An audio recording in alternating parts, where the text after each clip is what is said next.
Are we on? Yes, we're live. We are live. Okay. Okay. Now stop this. Okay. Assalamu alaikum wa rahmatullah. Thank you again all for coming and showing up online. We are reading the 13th word today, inshallah. Let me start with a dua. Bismillah ar-Rahman ar-Rahim. Allahumma atina fi dunya hasana wa fil akhirati hasana wa qina adhab an-nar. Allahumma la tazigh qulubana ba'da idh hadaytana wa hab lana min ladunka rahmah innaka antal wahhab.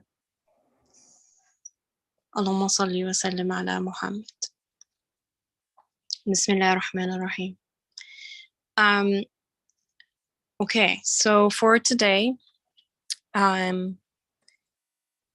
just want to double check. This is where exactly, that's the paragraph where we stopped at, correct? Yeah? Yeah. Okay, perfect. All right. So I feel like the section that we're going to be talking about today is sort of answering a couple of questions. And I wanted to say these questions before we start reading. So the question is basically, how do we explain what we see in the universe? Do I call what I see objects, or should I call it miracles of divine power? Is it worthy of my attention at all? Am I responsible for responding to it? And if yes, what would be the appropriate response to it? As you discussed last week, so we're talking about one purpose of the Quran. What is the Quran really trying to reveal? And we're going to try to see how it can help us see everything, including man, around us in a meaningful way. And then it's left up to me to either agree, accept, and use the verses, or disagree, reject, and overlook them. And we're gonna not only look at what the Quran is suggesting, but also what a philosophy or what a subjective or personal set of ideas can shape how we see things around us. I know if you have the book, we're on page 150. And I'll go ahead and start reading. Right.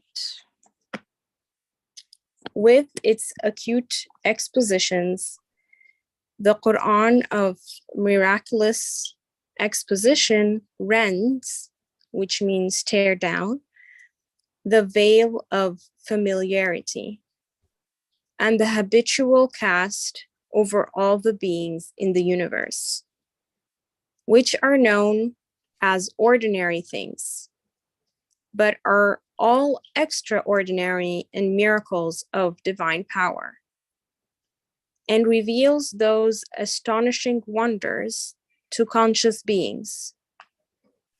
It attracts their gazes and opens up before their minds an inexhaustible treasury of knowledge. So far, the author is saying, okay, the Quran is basically tearing down everything we think we're seeing, and what we will call ordinary things are actually extraordinary and miracles of divine power. And this is left to conscious beings to recognize and notice, and actually see that there is a treasury of knowledge. Okay.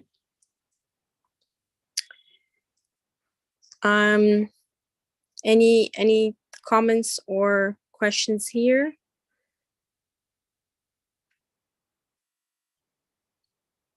Okay.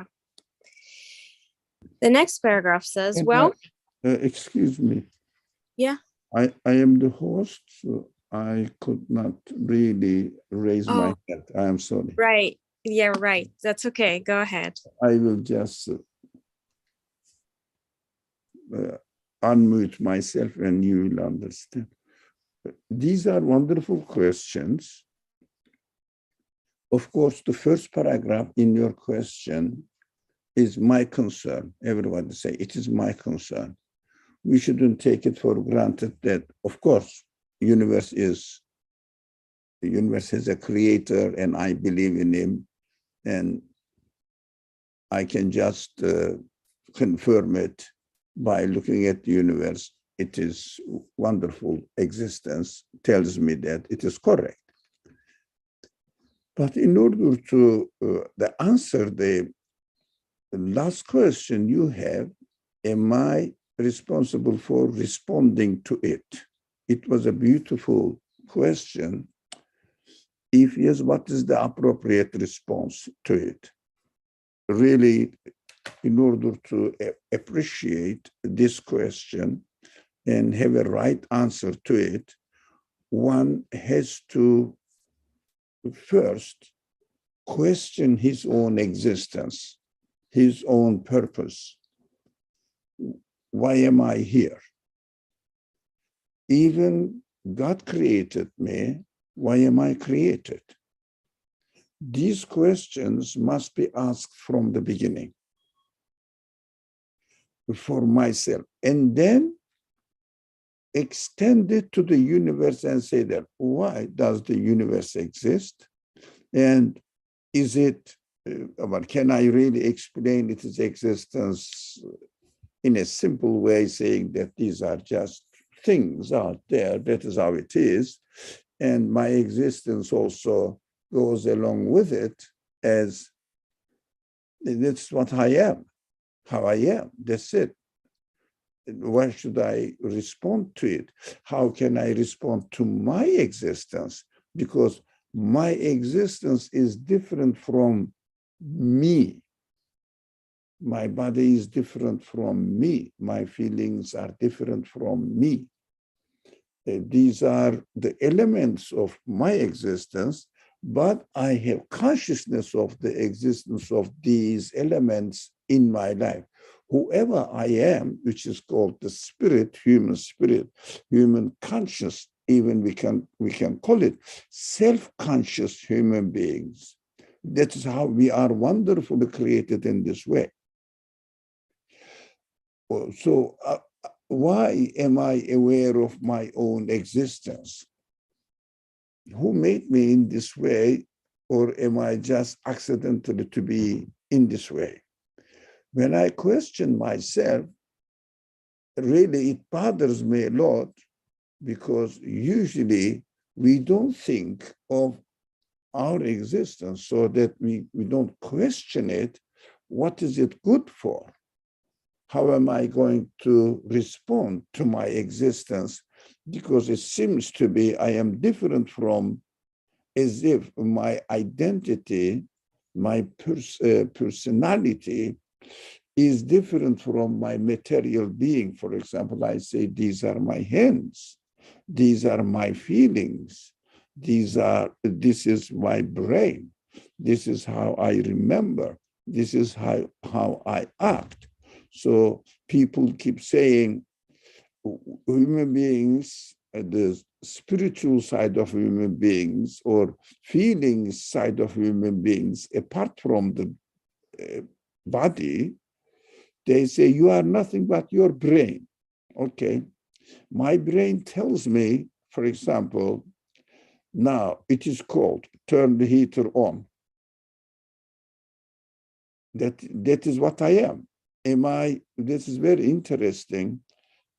Do I automatically stand up and go it? Or do I say, okay, I understood, but I'm not going to do it? Or I'm going to do it immediately. It means brain, if it is the product, the thinking or feelings, feeling cold, for example, or hot, these feelings, apart from these feelings, I don't have another identity, another personality. These feelings brings the news to whom? That is the mysterious nature of human being, that our existence is given the quality of being a self-conscious existence. We don't know whether the plants or animals have this self-consciousness, but we do have.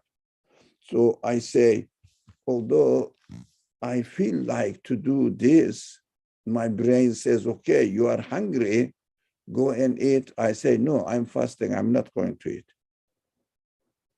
That is my preference. Who is preferring you, brain or me? It means obviously I have another identity.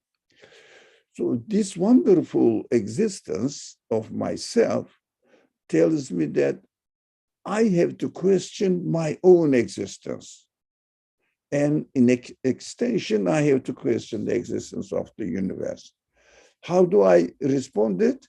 Again, myself tells me, or through the feelings, it is a wonderful, purposeful existence. What is the purpose in it? And then we have to go ahead and investigate it. Even the reason of existence of my own being, reason of the existence of the universe. In this context, the author says, you should have been aware of it, which we are aware of it, but we don't take notice of our nature, our reality. That's why we don't see the necessity of questioning the reason of existence of anything, including myself. Author says, but Quran asks this question and answers it. Why don't you reason alongside with the answer of the Quran? Or if you don't agree with the Quran, what is your answer? We have to put it on the table and analyze it. It is not a simple existence. It is not a simple question. That is why when we take notice of the Quran's explanation, we found that it sounds reasonable, acceptable, and based on evidence. So why should I not take notice of it and apply it to my life? That is the starting point we have to bear in mind. Thanks.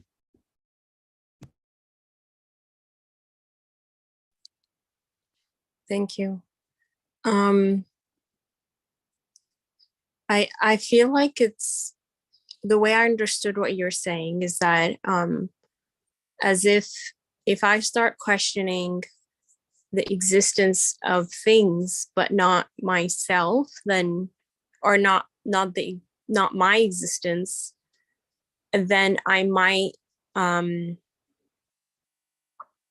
start to articulate whatever I see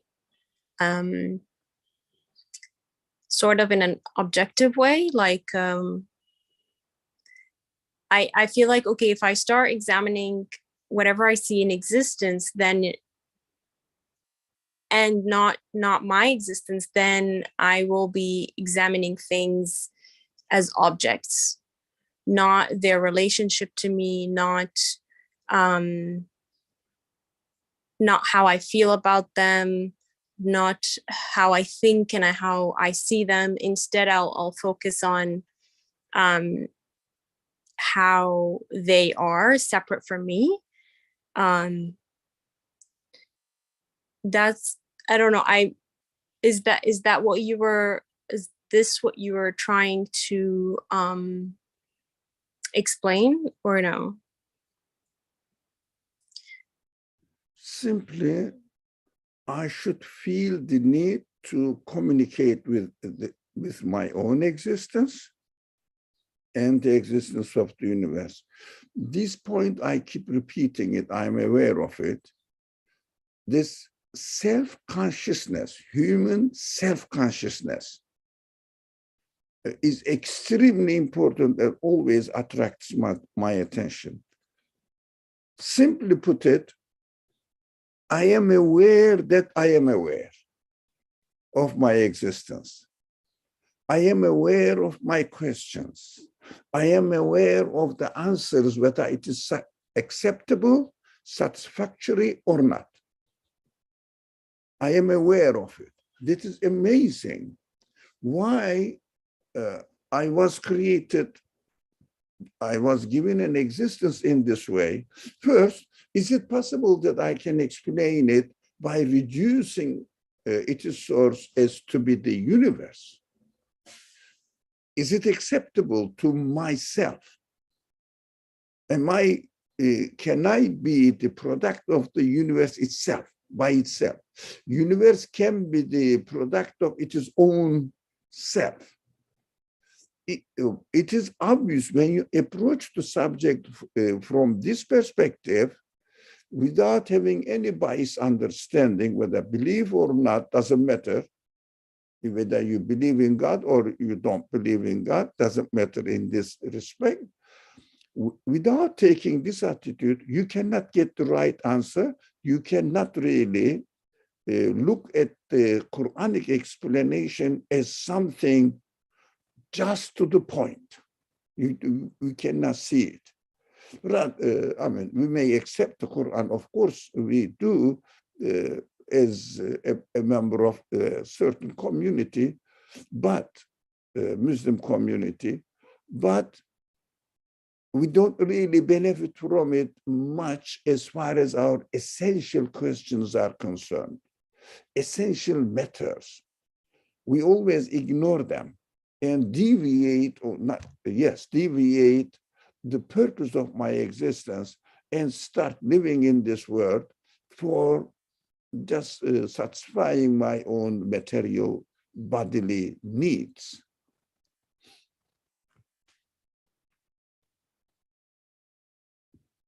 Your video lost. I'm done. Sorry, there we go. Thank you. All right, would anyone like to comment on this paragraph before we move on? Okay, so now we'll move on to what philosophy, or how the author views what philosophy is suggesting. As for philosophy, it conceals within veils of the commonplace all the miracles of power. So when the Quran is revealing, when the Quran is revealing, philosophy is trying to conceal, which are extraordinary and passes over them in an ignorant and indifferent fashion. It only puts forward to be noted freaks, which have fallen from being extraordinary and deviated from the order of creation, and sheared away from the perfections of their true natures. So it basically looks at things indifferently. It doesn't give it much value. It not looking at their true nature or how they could be miracles of power. They're rather treated as objects. It offers them to conscious beings as objects of wise instruction. For example, it says that man's creation is ordinary, despite its being a comprehensive miracle of power, and looks on it indifferently. But then, with cries of astonishment, it points out as an object of instruction a person who has diverged from the perfection of creation and has 3 legs or 2 heads.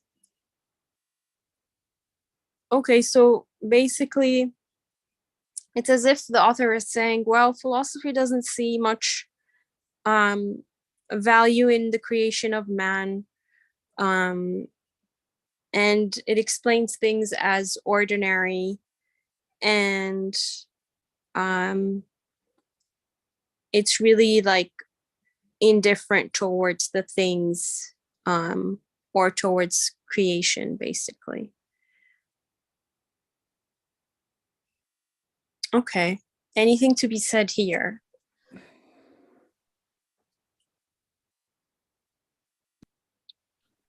I can go. Go ahead, yes, please. So from it helps reading the both paragraphs. So at first sense, it seems that the agenda or the goal, purpose of what the author is talking about as the Quranic message and as the philosophy is 2 different things, in the sense that in the first paragraph, when it talks about, it attracts their gazes and opens up before their minds an inexhaustible treasury of knowledge. It could be, or I'm understanding this as that it's attracting their gazes as in it is fulfilling their needs, right? And when we talk about needs, we're always talking about existential needs, which we refer to as human needs.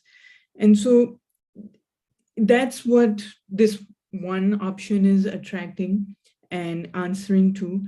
And it is dealing with, it's kind of like, going to different stores almost at one level. One offers, grocery, and one offer clothes, for example. So it's just the purpose of one is to answer for your human needs, and the other one is really just limiting itself to your superficial needs, but perhaps under our own understanding or the guise of this society, thinking that that's who I am, right? Like, for example, by focusing on just the form of things. So this part where it says, it only puts forward to be noted freaks, which have fallen from being extraordinary.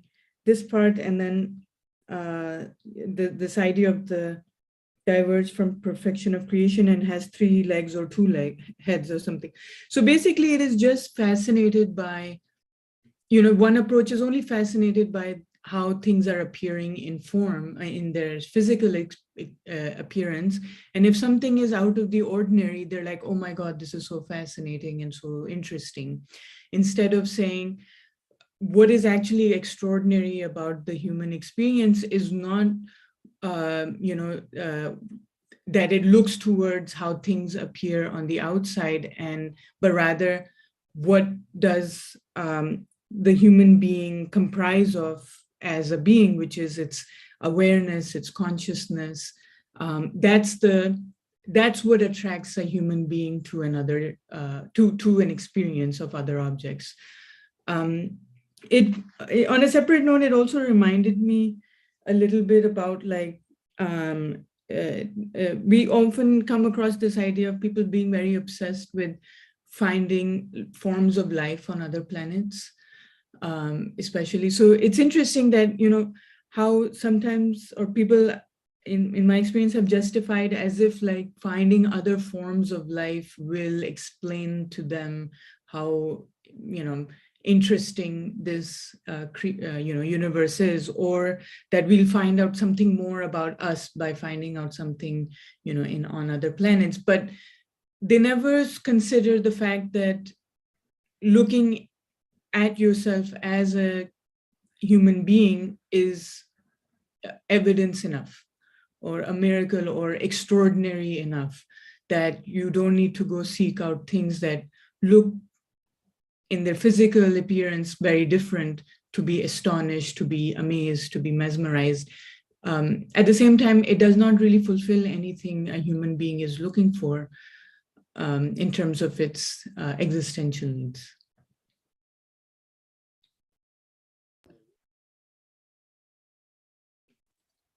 Thank you. I really appreciate how you saw the attract to their gazes part and how it's meeting our needs. Thank you for that. Go ahead. Okay. Sorry, I cannot do anything else. Yeah, that's a good approach. We have to thank our friend Farah. I just say, I think that the matter is extremely simple.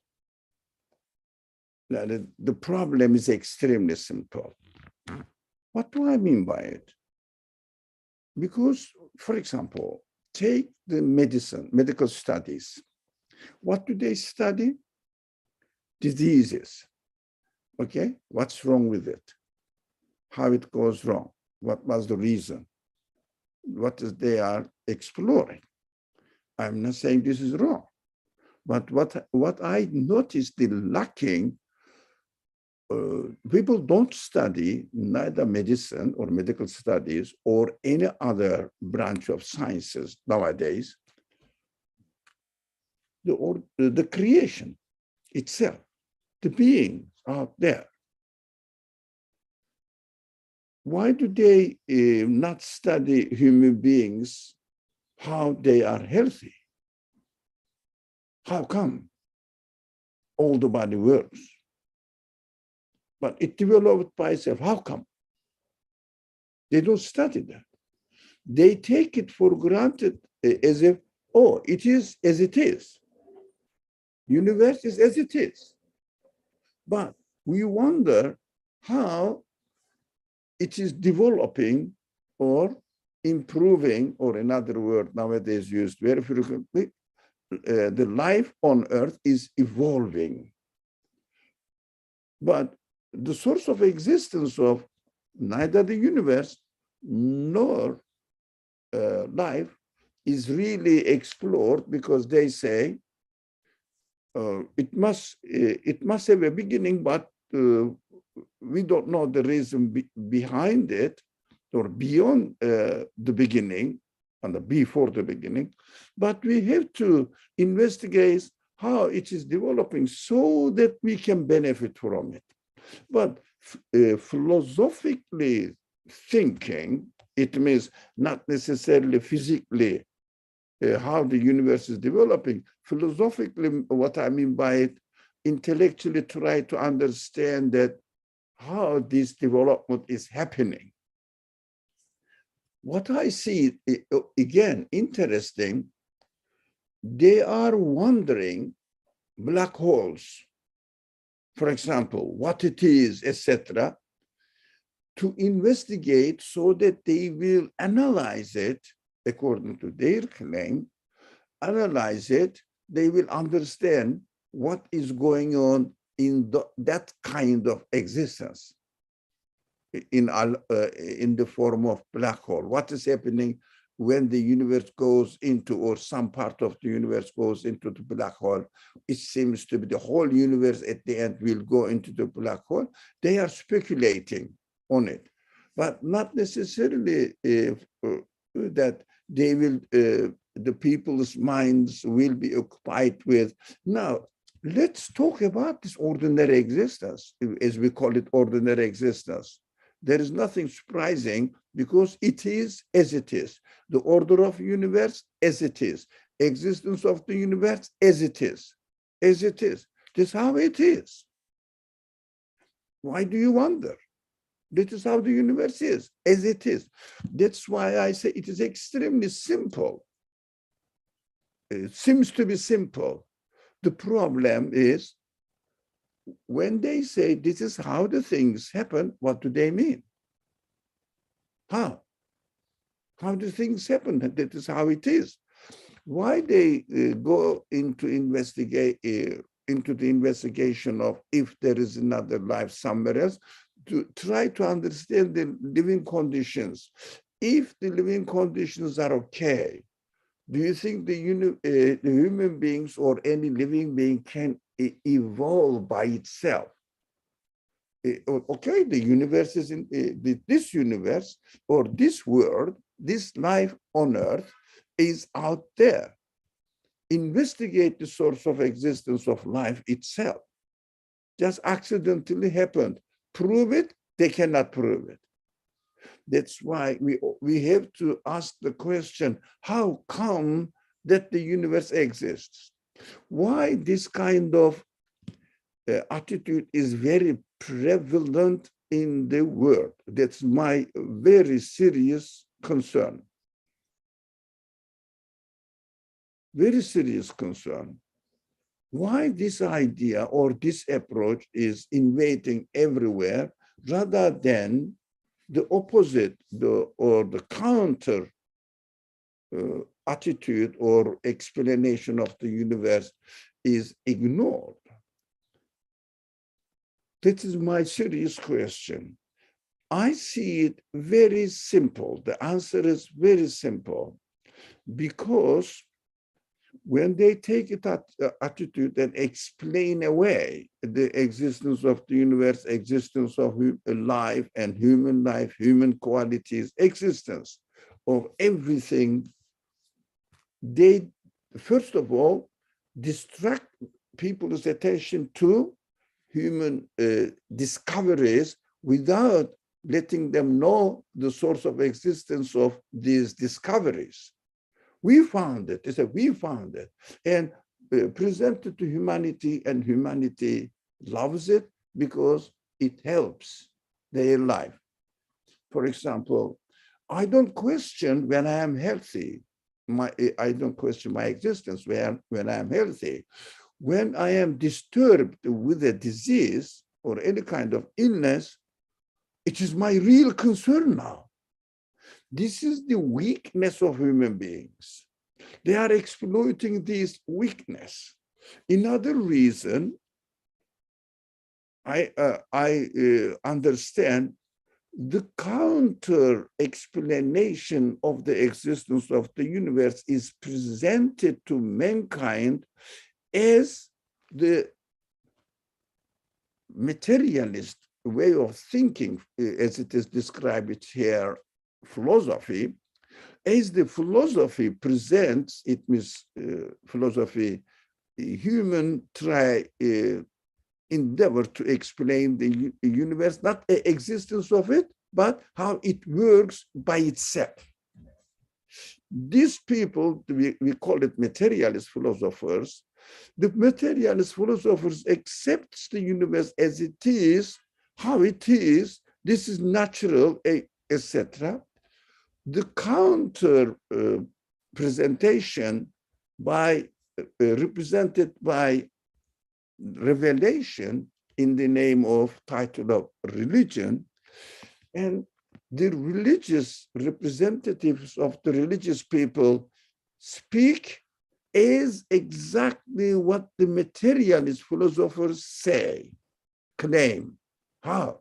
Opposite side. We criticize the philosophers as saying that you accept the universe as it is. How do you explain it? As the universe itself is. But they ask the same counter question. You explain the universe as God created. Can you prove it as well? You can't.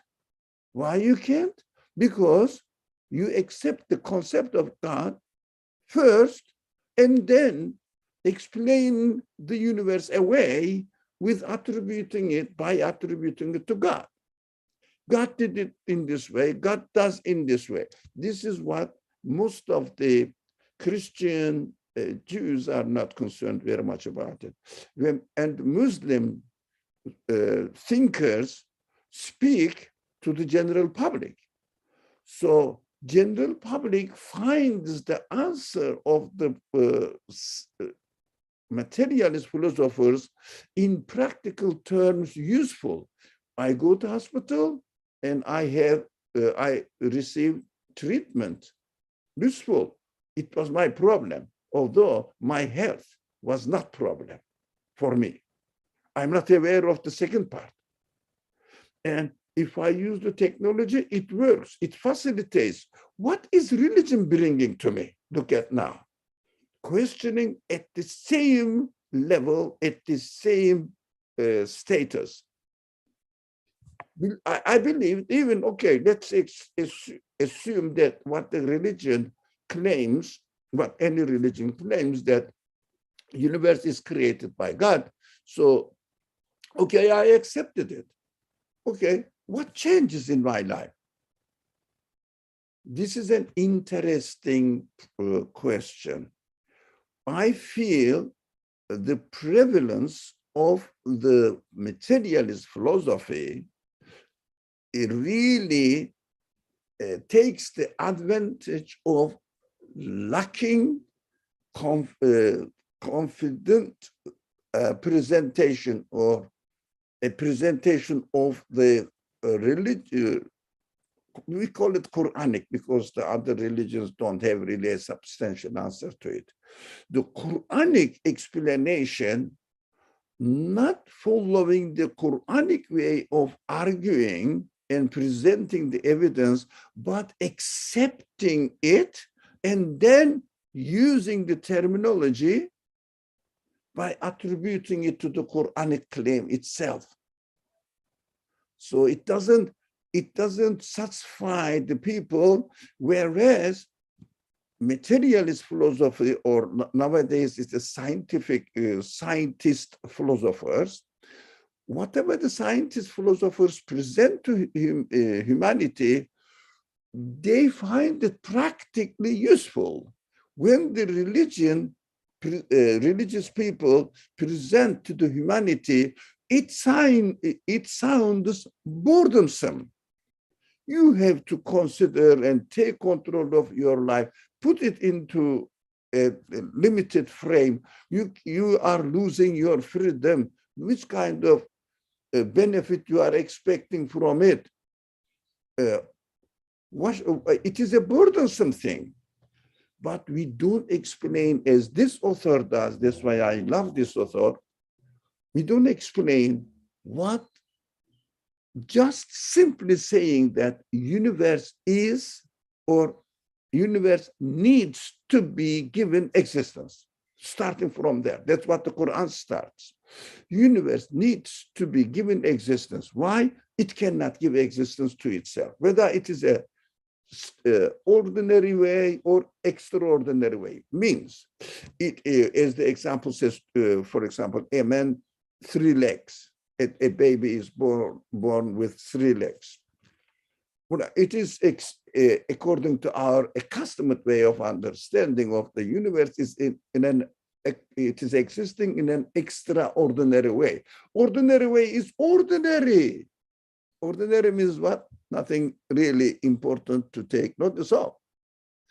Now, this attitude of the materialist philosophers don't make the difference between this 2 legs or 3 legs. But the Quran says everything, even a baby is born with 2 legs, as you are used to, as you see it practically working, or if a baby is born or created in 3 legs, both of them are equally miraculous. Miraculous means divinely designed and given existence.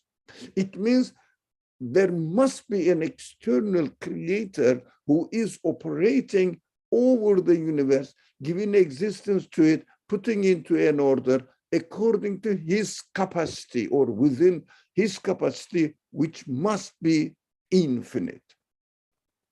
So we have to explain, doesn't matter, even with 2 legs or 3 legs, what is the source of existence of it? We have to always, with no exceptions, refers to the need for the source of existence of everything here on earth that we experience. We should never use, as the materialist philosophers use the language, universe as it is. On the opposite side, universe is created by God. We are created by God. We have to worship him. This language, as long as this language prevails among the students of the Quran, I have no hope that this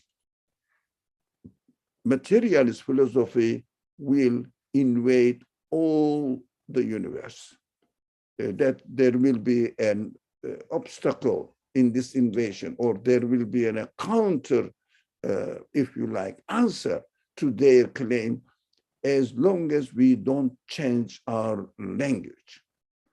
I always keep this in my mind, in my feelings. This is the essential point. This is the essential point. We have to train ourselves to use, always starting from the reasoning, the evidence, and showing that anything exists in this world, even a piece of earth, or a beautiful animal, or wonderful universe, or a very exciting reality of a black hole. It means death of the universe is exactly like the death of human beings. What did they do? They share the picture of the black hole. They say, look, we found it. I can take a picture of a dead body, and they say, you, look, I understood it. Why? Then nothing was wrong in the body before it was dead. Before it was dead, when it is dead. Did I solve the problem of death? Problem of death means, what does really death means? Something is missing in the body. What is that thing missing? What is that thing missing? Exactly the same way. By giving presenting the picture of the black hole, they cannot know anything what happened after a man dies. They cannot know, human beings cannot know anything after the universe dies. Whether you call it black hole or whatever you call it, but a bright hole or something, whatever you call it. The name is not important. But nowadays it is known as black hole. What do you mean by it? Because we are not questioning the source of existence of life, just explaining it as if it is happening like this. That is how it happens within the order of the universe by itself. That is what the people are swallowing it, because it is more practical. The results of this presentation seems to be, philosophers' presentation seems to be very practical, useful for human usages, or to solve human material problems. But what religion offers brings burden, limitations, lack of freedom of human beings in this world.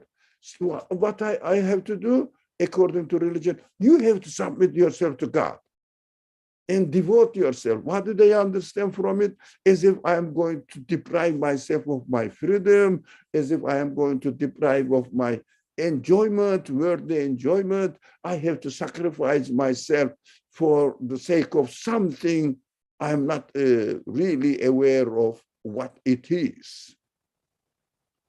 That is the dilemma of the world, the problem of the world, That is why the Quran is not really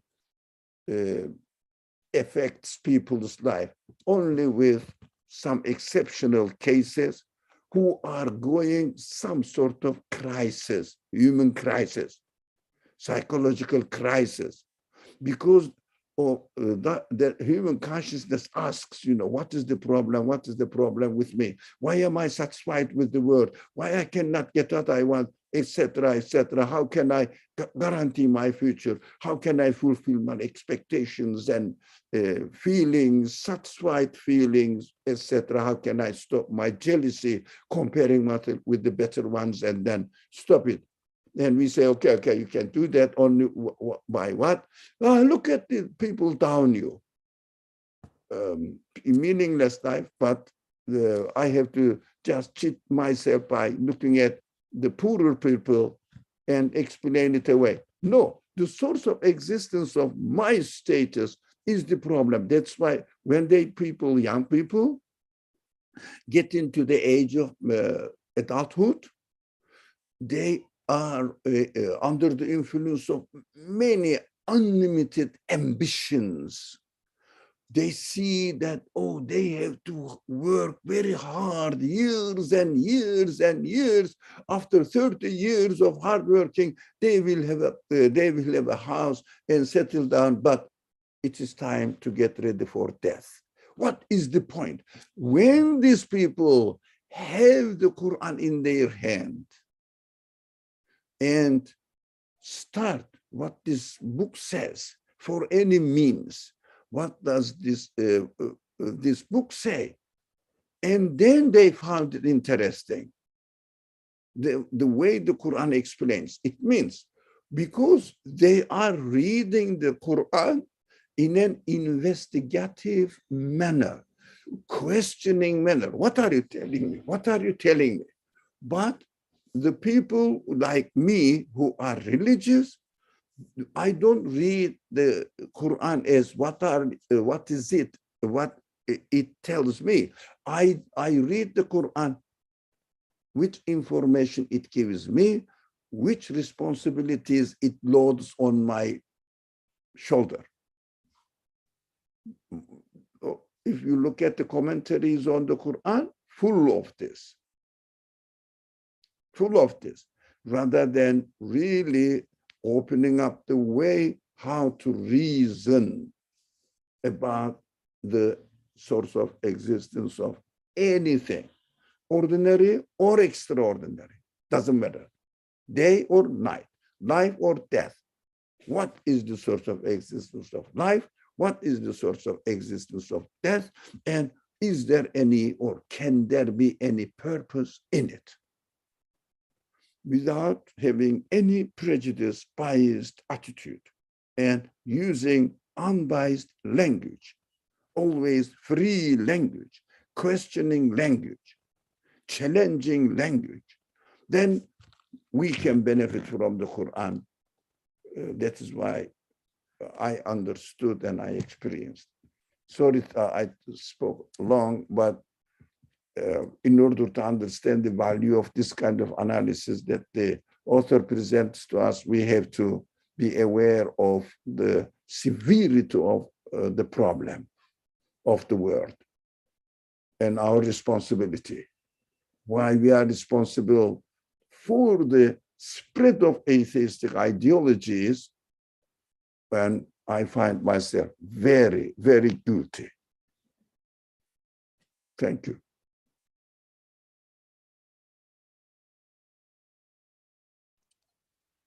Thank you very much.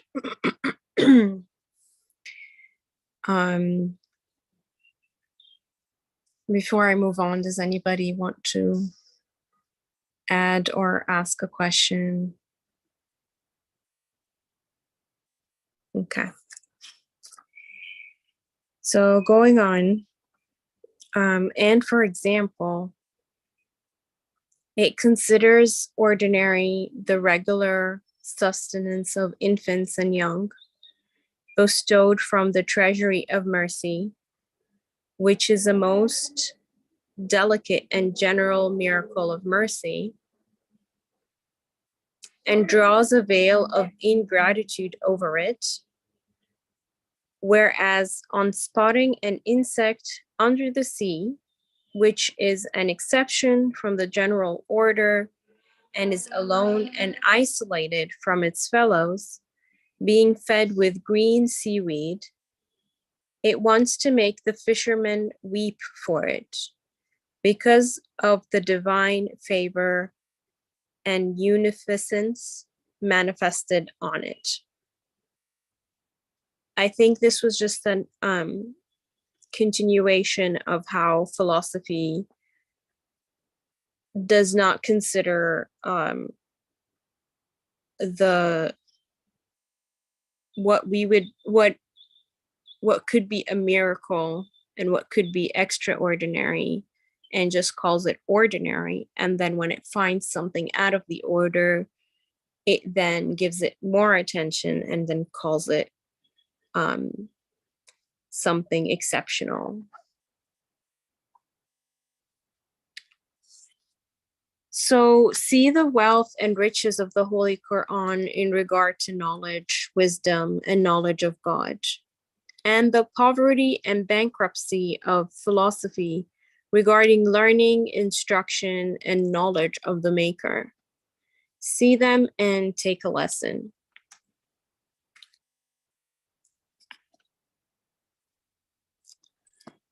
It is because of this, because the all-wise Quran contains infinite, brilliant, elevated truths, that it is free of the fancies of poetry. Another reason the Quran of miraculous exposition is not in verse, despite the perfection of its word order and orderedness, and its expounding with its well-ordered styles, the order and art of the book of the universe, is that by not entering under the restrictions of meter, each star of its verses can be a sort of center to the most of the other verses and be a brother to them. And each can form a connecting line with the verses within the sphere encompassing it in order to be a bond in the relationships which exist between them. It is as if each independent verse has an eye which looks to most of the other verses and a face turned towards them. Thousands of Quran are present within the Quran. Thousands of Qurans are present within the Quran, each of which it offers to followers of the different paths. As is described in the 25th word in Surah Al-Ikhlas, is a treasury of knowledge about divine unity, comprising 36 Surah Al-Ikhlas. Comprising, sorry, thank you. I felt something was wrong. Thank you. Comprising 36 Surah Al-Ikhlases, formed of a compound of 6 phrases, each winged.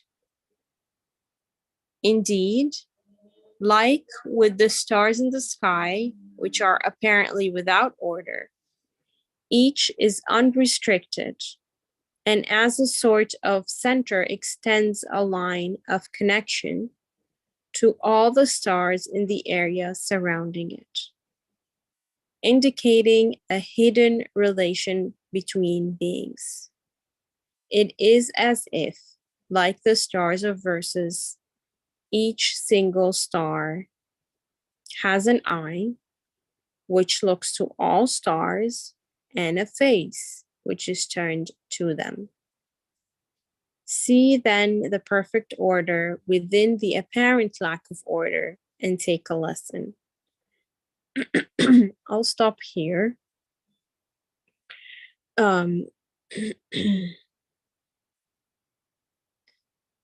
I really appreciate this paragraph, and I as you can see, I highlighted thousands of Qur'ans are present within the Qur'an. I feel like this sentence, or adopting this understanding, has helped me practically. Because at first, like what Brother Ali was just explaining, how the Quran is presented so many times, it's usually presented as something that you have to memorize or learn how to recite. And if you don't know a part of the Quran, then it's kind of, there's this like feeling of guilt that comes with it. But here it felt like, oh, okay, I can actually spend time with the Quran and spend time with the verses, and build a relationship with them, and actually see how rich each verse is. And that the more I spend time with the verses, I can see how they kind of point to each other, but kind of don't. And they also, and each verse is trying to reveal something different, yet it's not so different. I felt like this opens up my mind to sit down with the Quran and actually try to see through it, and try to feel it, examine it, and examine my attitude towards each verse, and examine every feeling that comes up, and be curious about every thought that comes with it. So that's what I appreciated most about this paragraph.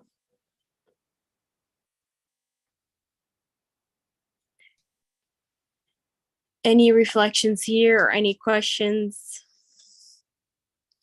Farah. I realize that we are at times, so feel free to moderate as you please. For the paragraph that we read, I think there are several points that are coming. Just want to start with. In it saying that the Quran is free of the fancies of poetry, and it's not in verse or meter. Brings to mind again the point of, so one thing, like when I think of poetry, I think about the poet trying to really try hard to create a thought or a idea and put it into a symbol, and find the right sort of image to it, and give it to it, and then make a connection where there might not have been a connection, right? Like, for example, someone is saying the shadow of your voice, for example, right?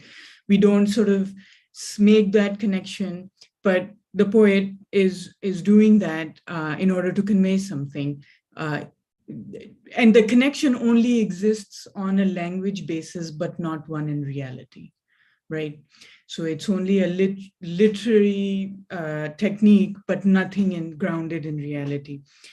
But the Quran not being free from the fancies of poetry is that it is actually not, it is only talking from the basis of, or must be, or should be talking from the basis of reality and existence. Nothing about, or in its claims, it's not trying to act like poetry and saying, well, imagine this connection, even if you don't physically, reasonably in your, experience it in your existence.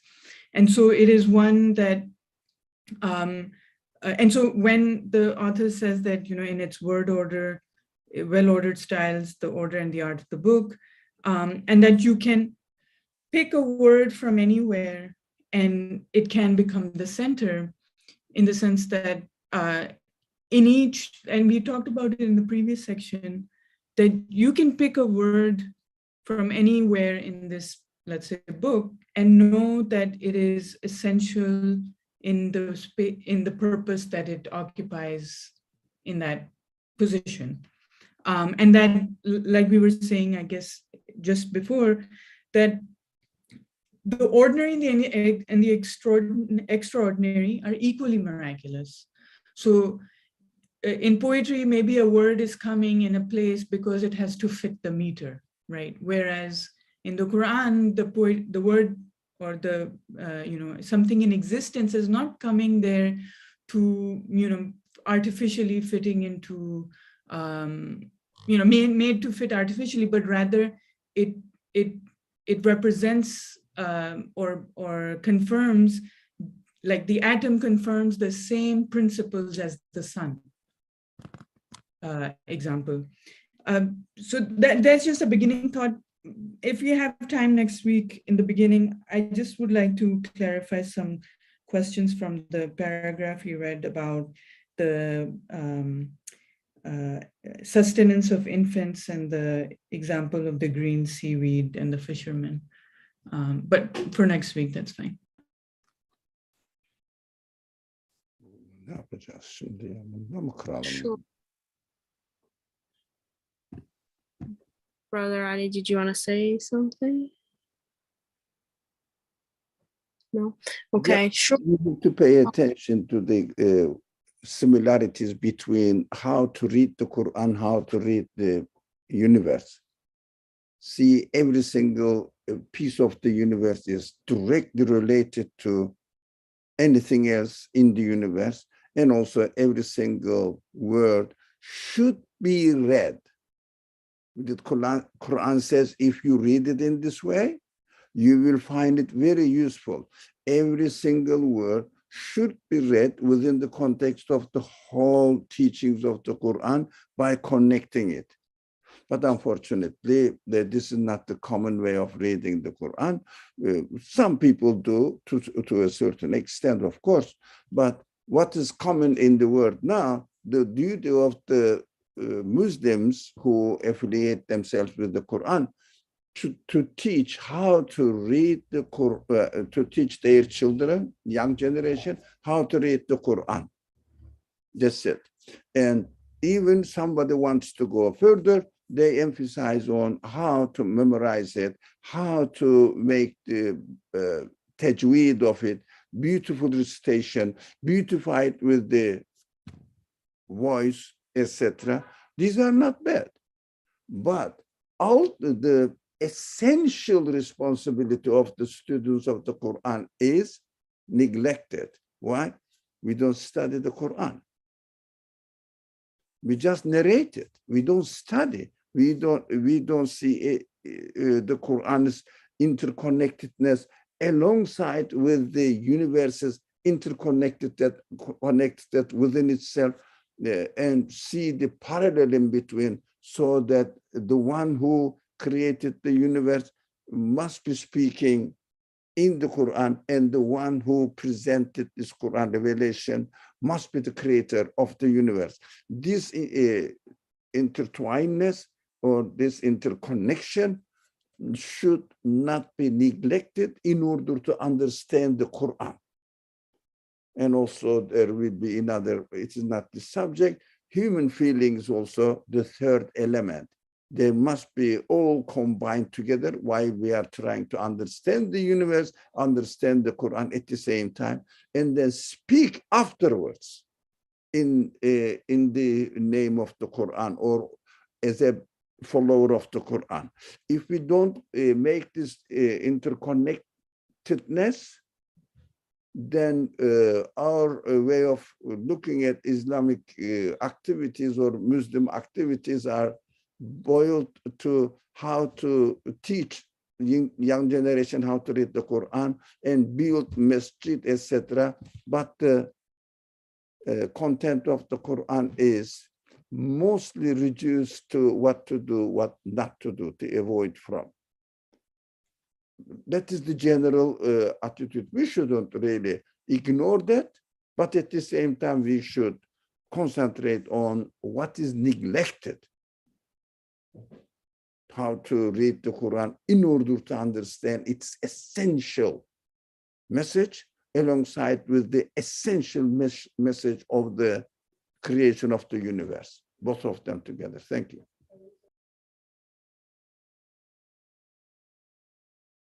Thank you very much.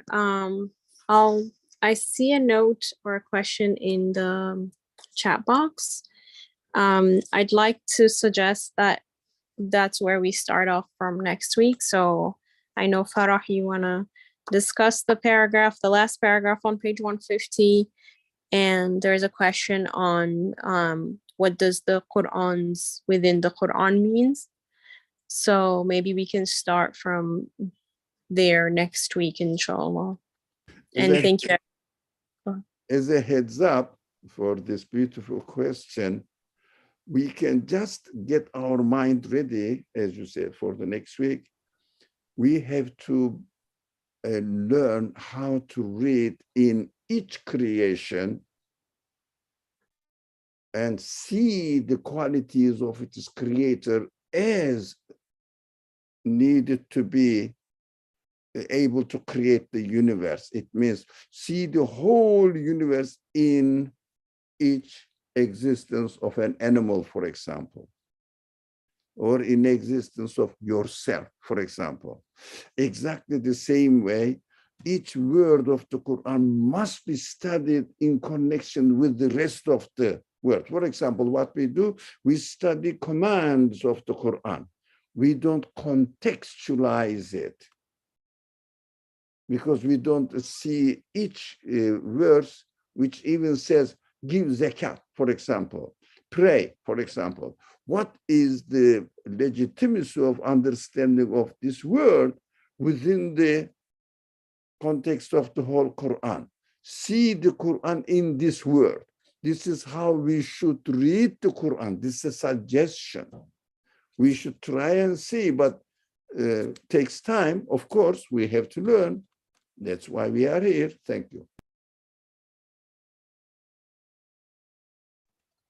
Thank you. All right. Thank you, everybody, for today. We'll go ahead and close out with a dua. اللهم لا علم لنا إلا ما علمتنا إنك أنت العليم